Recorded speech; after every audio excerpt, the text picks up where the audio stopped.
News that impacts you and your community. 13 on Your Side News starts now. Hello, everyone, and welcome to a very special edition of 13 on Your Side News as we bring you some of our favorite One Good Thing stories from the past year. I'm Juliette Dragus. And I'm Matt Gard, the voice you're going to be hearing in a lot of these stories. Our One Good Thing stories not only showcase the people who are doing good in our communities, but also give you, our viewers, ideas about how you can help too. And we're kicking off this 30-minute special with a story about people who feel a deep desire to serve our community and our country. Back in April, we were lucky enough to be at the first ever meeting of a brand new Grand Rapids organization dedicated to serving our nation's veterans in a way they've never been served before. Surrounded by symbols of America, these Michigan veterans share stories over coffee and donuts. Most veterans want to talk to other veterans because we feel like we all understand each other. This gathering of our nation's heroes is very meaningful to them. We get them a place where they can come out, you know, kind of like home away from home and relax, play games, drink coffee or chit chat or whatever. It's the first ever meeting of Heroes Corner. This has been my vision. An idea Reggie Howard has been pushing at Grand Rapids City Commission meetings. I'm back again only to tell you guys about our veterans. Last time I was here, I told you guys about a project called Heroes Corner. It's a drop-in center for veterans. I want a veteran to walk through that door and feel right at home and say, this is what I've been missing. With activities promoting mental health. Such as painting and checkers and sharing a book with a fellow veteran. There's no appointment necessary. Unconditional and unscheduled. It's a safe space for all veterans, no matter what issues they may be facing. PTSD, mental illnesses, addictions. These veterans are well connected and can assist in difficult situations. Veterans are sleeping in cubby holes. Veterans are in their apartments, isolated. Veterans are dying alone. We're not saying that we can do it all here, but we know how to get you help outside these doors. I want to know that we made a difference because we took the call. That first meeting of Heroes Corner was at Marge's Donut Den in Wyoming, but 4 months after that story aired, Heroes Corner called us with some good news. They've now moved into a location of their own on 44th Street in Kentwood between Kalamazoo and Breton Avenues. And thanks to donations from the community, Heroes Corner is full of board games and movies that veterans can enjoy. The space is open from 10 to 6, Monday through Friday. It means a world to the veterans and to them. This place is going to soar. It is phenomenal. I think that we forget about the power of the grassroots, activists, organizations, and the impact that they actually have. From here, Heroes Corner needs volunteers and monetary donations to help them better serve veterans. For example, they would like funding to buy some signage to make that new location easier to find. Heroes Corner wasn't the only organization looking for a new home this year. On Valentine's Day, we brought you a love story about a Grand Rapids couple brought together by their own separate medical journeys and how they plan to share their love with others. I hadn't been feeling well. I had kind of like flu-like symptoms. Holly Werline didn't know what was wrong. My sister noticed my eyes were yellow. But she knew it was bad. Something that was going to be drastic. Her family traveled from Michigan to the Cleveland Clinic for a 2-day stay. I actually went into sudden liver failure for unknown reasons. That ended up being much longer. And I woke up a week and a half later with a whole new liver. A new liver and a new direction. It really made me like reevaluate my life and be like, maybe I need to do something either in transplant or healthcare. She ended up working at a transplant center where she met Tracy Gary. My story started in 2013. I wasn't feeling good. He would have never guessed what was happening. I was having an active heart attack. And it wasn't his first. When I came to, they said that I had 2 previous heart attacks. One of them was massive and asked me if I knew when it was. And I said, no, I didn't even know I was having this one. The next 5 years were tough. Implants gave Tracy a safety net while he waited for a transplant. But kidney failure temporarily took him off the transplant list. And in June 2017, my kidneys started coming back around and everything started working the way it should have been. and they put me back on the transplant list, and I was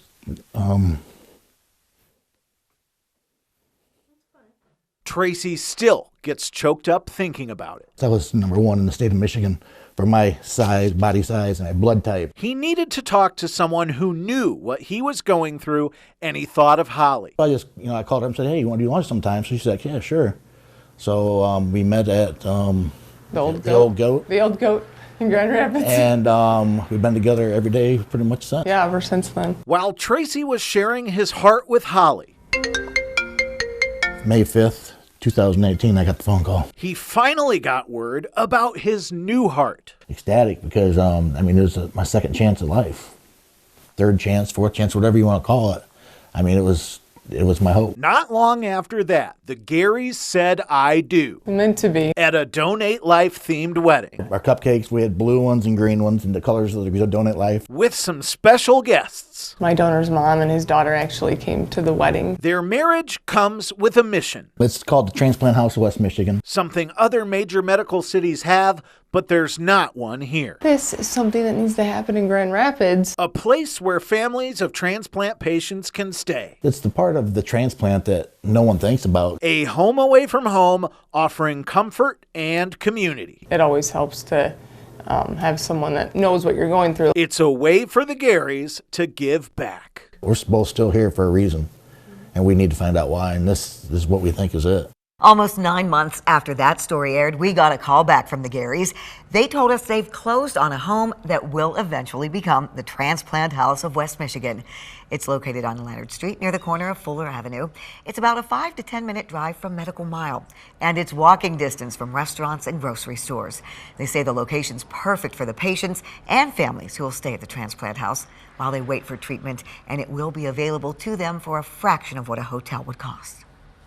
Both of our families had to go through something similar, so just to know that we can help reassure that they have that comforting place to go, they can go and feel safe. Something we've been working so hard for to help other people, and it's finally becoming a reality, so yeah, it's like our dream come true.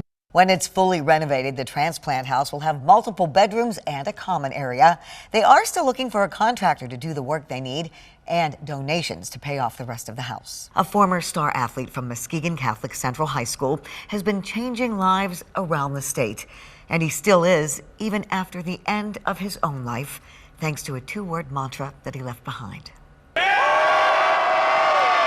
Ben was ultimately like the most genuine guy in the world. Whether it was being a best friend. He's a person that loved making other people laugh. Or a big brother. He always wanted to help me become a better person and challenge me in a lot of different ways. Ben Jones wanted to motivate others. Just wanted to make sure everyone around him was having a great time. Even during hot football two-a-days.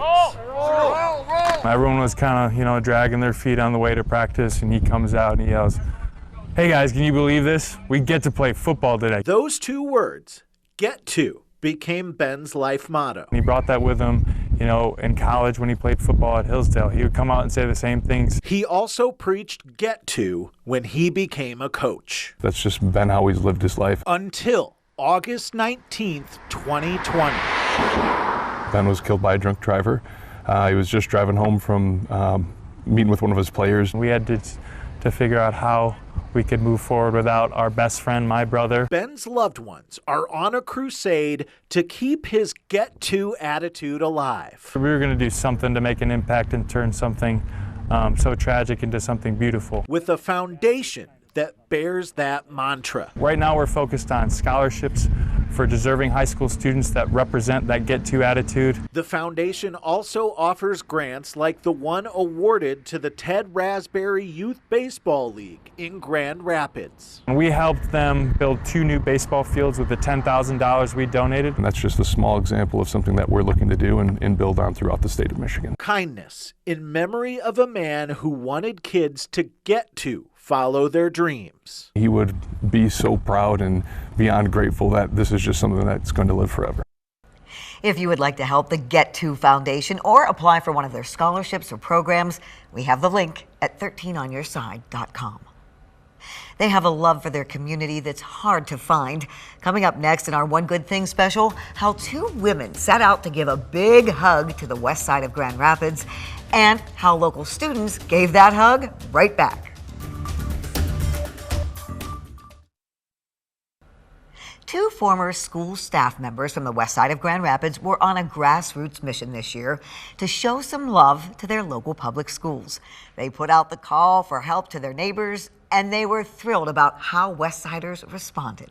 I love the West Side. I love the students here. Michelle Coyne and Ray Bunce are Westsiders through and through. We really have a deep love for kids. Michelle was a teacher and principal for GRPS, and Ray a school secretary. We're kind of like a big family. They've found a way to give back to that family. What if we energize the neighborhood to put a big hug around Union and Westwood? First, they needed funding. And for that, they turned to their neighbors. We really didn't know what to expect because they're just two older, cute ladies going door to door with nothing more than a love for the West Side and a love for the students. Turns out, people were feeling excited and generous. People started sending donations. People started calling us, emailing us.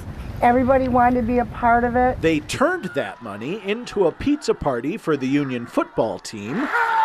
They were full of gratitude. It was really heartwarming. Along with food for a school staff meeting and cards signed by their neighbors. Ray said, "We want you to know we see you.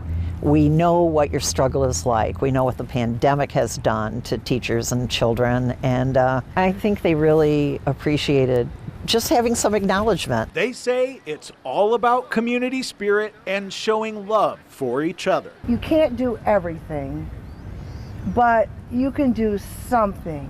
Even if it's just one thing, do it. About 1 month after that story aired, the Union football players found a way to show their gratitude for their neighbors. The Redhawks raked leaves along Tremont Boulevard across from the high school. Many of the people in that neighborhood are senior citizens, and the players were happy to give them a hand.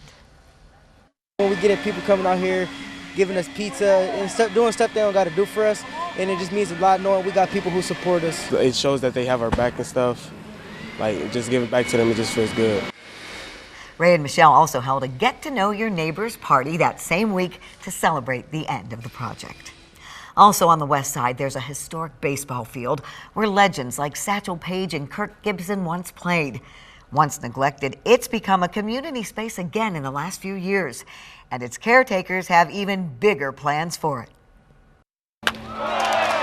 You're standing there on the same ground that some pretty special players that played the game were. Sullivan Field is a special place for everyone who has played here. It's a very unique ballpark because of the wooden grandstands and the fact that it's plopped in the middle of a neighborhood. After falling into disrepair, the group Fans of Valley Field brought this place back to life. More and more people have been able to experience it. This legendary venue, bearing the name of local philanthropist Bob Sullivan, isn't just a baseball field. It now hosts events like concerts too. Live music, chili cook-offs, punt, pass, and kick, things like that. Paul Soltesiak wants to reactivate the ballpark like the old West Leonard School has been activated as an event space called Leona Road. This is where you came to eat lunch. So he got Leona Road's architect involved at Sullivan Field. I love the idea that it's still being looked at as a neighborhood park. The infield needs some work, and so does the roof. We're not looking to try to